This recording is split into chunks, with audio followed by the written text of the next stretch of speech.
Eu terminei o livro do Dickens, Uma História de Natal. E vim aqui conversar com vocês sobre essa história de Natal, especificamente do Dickens. Ao fundo, meu pai tá assistindo TV, então vai ter muito Lava Jato, Palocci, Michel Temer, não liguem, tá? Mas fazer o quê, né? E aí, o que é que eu achei? Eu achei uma história muito interessante, primeiro de tudo. Como eu falei da outra vez, né?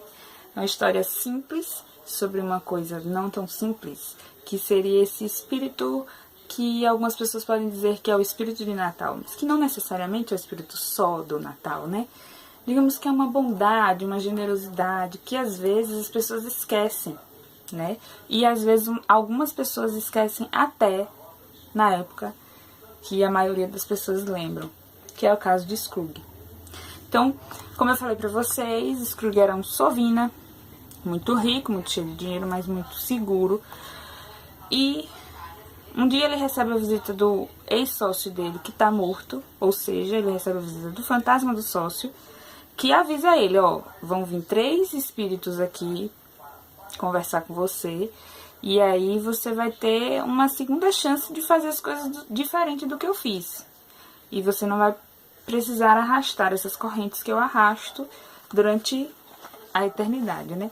E aí esses espíritos, eles são, no caso, eles chamam de fantasma. Eles vão ser os fantasmas o fantasma dos natais passados. E aí a gente fica sabendo por que Scrooge se tornou o cara que ele se tornou, na verdade. Porque ele foi muito maltratado quando criança, ele teve uma infância complicada, uma juventude complicada. E aí a gente meio que entende por que, né, o que levou Scrooge a ser tão cru nas suas relações. Depois, na mesma noite, só que aí a gente não sabe que é na mesma noite, nem Scrooge sabe que é na mesma noite. Ele acha que passaram-se algumas noites, mas isso tudo vai acontecer na noite só. Ele vai receber o fantasma do Natal presente, e aí ele vai saber tudo que ele tá perdendo com relação ao Natal presente. Ele vai ver o que as pessoas falam dele, ele vai ver o comportamento do único funcionário que ele tem, né, de como ele é uma pessoa boa, mas que ele precisa, assim, de uma certa ajuda por parte de Scrooge, que ele nunca deu, que ele nunca ofereceu.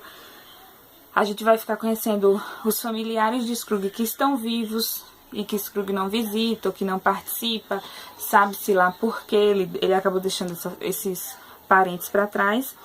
E depois ele vai receber o fantasma do Natal, dos natais futuros, ou do Natal futuro. E aí Scrooge vai descobrir que... não vou contar. Mas aí o que é que vai acontecer? Quando ele vê esse terceiro fantasma, no segundo fantasma ele já tá bem diferente, né? Do que ele começa a história. Ele já conseguiu rever vários conceitos que ele tinha, principalmente porque o fantasma mostrou pra ele como ele viveu no passado, né? Às vezes a gente esquece de quem a gente foi no passado. E aí o fantasma volta para relembrar Scrooge de quem ele foi no passado, de por que ele talvez se tornou, né, essa pessoa crua, essa pessoa dura. Fiz umas pesquisinhas aqui na internet e eu achei um artigo, que eu não copiei o nome de quem fez, mas eu peguei um trecho de uma citação que tinha nesse artigo. E aí ele diz assim: falar de esperança para um novo mundo sem envolver-se em formas concretas de fazer dele um lugar melhor para viver é negar a própria esperança. Ter a esperança de que o mundo será redimido e não executar ação redentora alguma no mundo é uma blasfêmia. Seria assim, aquela coisa meio, acho que é budista, seja você a mudança que você quer ver no mundo, né? E aí eu peguei esse livrinho aqui da época da faculdade, que Félix indicou muito pra gente, que é o curso de literatura inglesa do Jorge Luiz Borges. Vai refletir bem, porque eu forrei, né, um apego com as coisas, acabei forrando. E aqui, lá no capítulo, não é dividido em capítulos, é dividido em aulas. Esse aqui é a aula 17.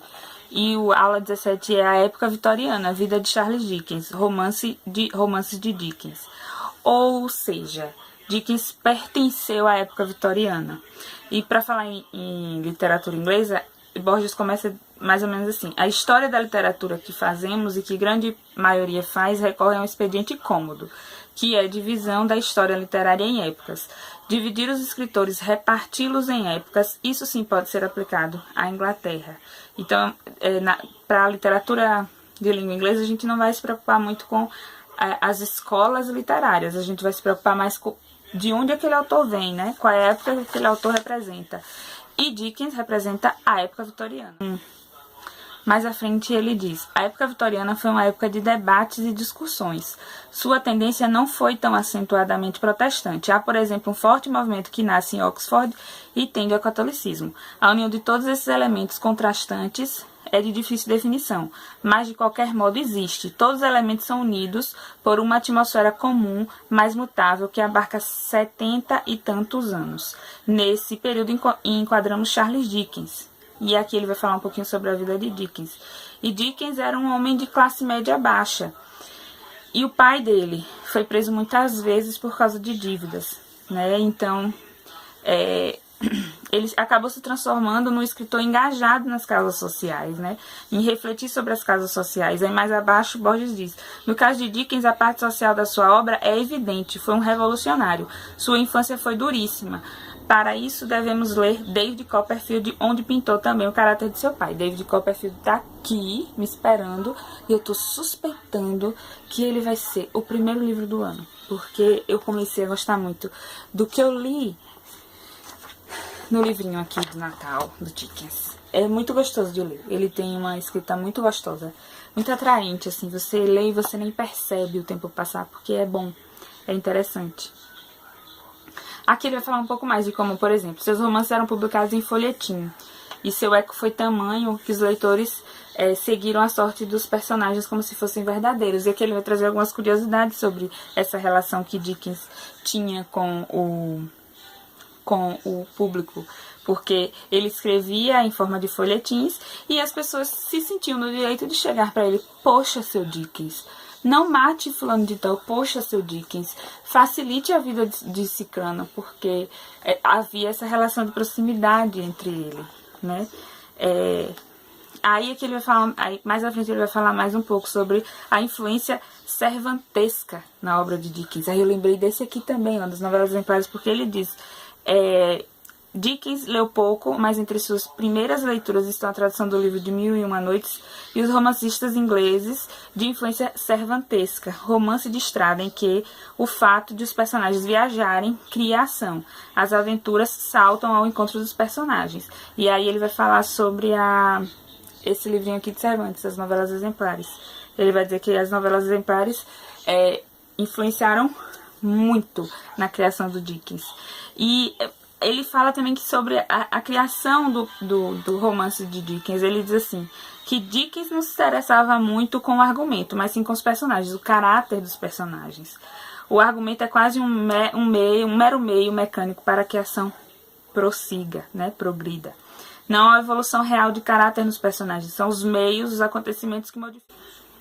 Que é mais ou menos o que acontece com o Scrooge aqui nesse livro.